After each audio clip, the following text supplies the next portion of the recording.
Bonjour à toutes et à toutes et merci de votre fidélité.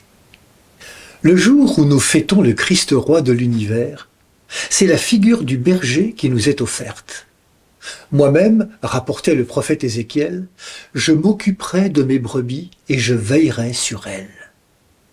La parole de Dieu nous décrit Dieu comme un berger spécialement attentif à l'humanité qui se perd, qui se disperse, qui est blessée, qui est malade. La parole de Dieu nous met en présence d'un roi qui s'approche de la condition humaine, plus encore, d'un roi qui épouse la condition humaine. En effet, la parabole de l'Évangile dit d'abord le lien du Christ avec celui qui a faim, qui a soif, qui est blessé, qui est étranger. La parole de Dieu nous parle aussi du Christ comme le seul capable de vaincre toute forme d'injustice, toute forme de mal, jusqu'à la mort même. Elle nous parle du Christ comme celui qui va faire grandir la vie, donner sa place à chacune et chacun dans son royaume. Pas de blessure qu'il n'accueille, pas d'injustice qu'il ne fasse son tourment, pas de personnes égarées qui ne trouvent sa miséricorde. Pour ce roi, personne ne doit être oublié de l'amour qu'il est venu incarner et semer en chaque cœur. Son objectif, l'apôtre Paul le dit aux Corinthiens, c'est que toute créature soit rassemblée dans le Père, que Dieu soit tout à tous. Son projet final est bien le rassemblement dans une fraternité universelle de toute l'humanité, une humanité délivrée de toute entrave à l'amour véritable. Cet amour n'est pas abstrait, il est profondément incarné. Nous venons d'entendre que le Fils de l'homme de la parabole, en qui nous identifions Jésus-Christ, s'identifie avec les souffrants de la terre, ceux qui ont faim, soif, qui n'ont pas de quoi se vêtir, les étrangers, les malades, les prisonniers. Oui, Jésus est déjà présent, caché au cœur de chaque personne. Ainsi, sans connaître Jésus, je peux être proche de lui. Je le serai quand je me ferai proche de toutes ces personnes, en manque du minimum vital, en manque d'une présence, d'un soin, en quête d'une véritable reconnaissance, exclus ou marginalisés. Toutes celles et ceux qui sont humiliés font partie du Christ.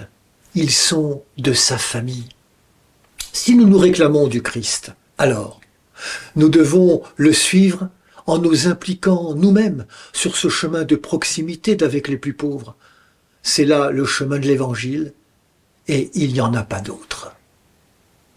Si nous sommes invités à être solidaires de nos frères et sœurs auxquels Jésus s'identifie, nous pouvons être aussi de celles et ceux qui sont nus, prisonniers, affamés ou dans la solitude. Et l'Évangile nous dit que nous sommes alors rejoints par le Christ au cœur même de ces situations déshumanisantes, blessantes. Le Christ met tout en œuvre en engageant sa vie entière sans rechercher la gloire ou l'ambition mondaine.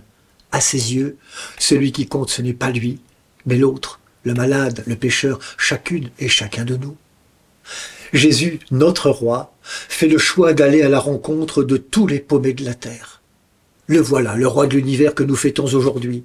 Il offre sa dignité à celles et ceux qui n'en ont plus. En épousant le sort des plus petits, Jésus donne naissance au royaume où la violence cède place à la douceur. Il donne naissance au royaume où la haine cède la place au pardon. Il donne naissance au royaume où chaque personne est considérée pour ce qu'elle est, fille et fils de Dieu. Un royaume qu'il aura préparé et où nous pourrons habiter dans une joie parfaite. Pour cela, il ira jusqu'au bout. Il ira jusqu'au bout du don. Il ira jusqu'au supplice infamant de la croix, non pour sa propre gloire, mais pour la nôtre. Et par cette offrande qu'il fait de lui-même, il donne à l'amour toute sa puissance, une puissance capable de vaincre le mal et la mort même. Dans son royaume, on ne pense pas d'abord à soi, mais aux autres. Notre mission à nous, aujourd'hui, c'est de construire une église et une société où tout à chacun pourra dire « Christ est Seigneur, tu es mon roi » En toi je trouve la paix, le sens de ma vie, la joie de me savoir aimer et pardonner, la joie de savoir que je suis moi-même capable d'amour. Il est l'agneau et le pasteur, il est le roi, le serviteur. Bon dimanche à toutes et à tous, prenez bien soin de vous et des autres.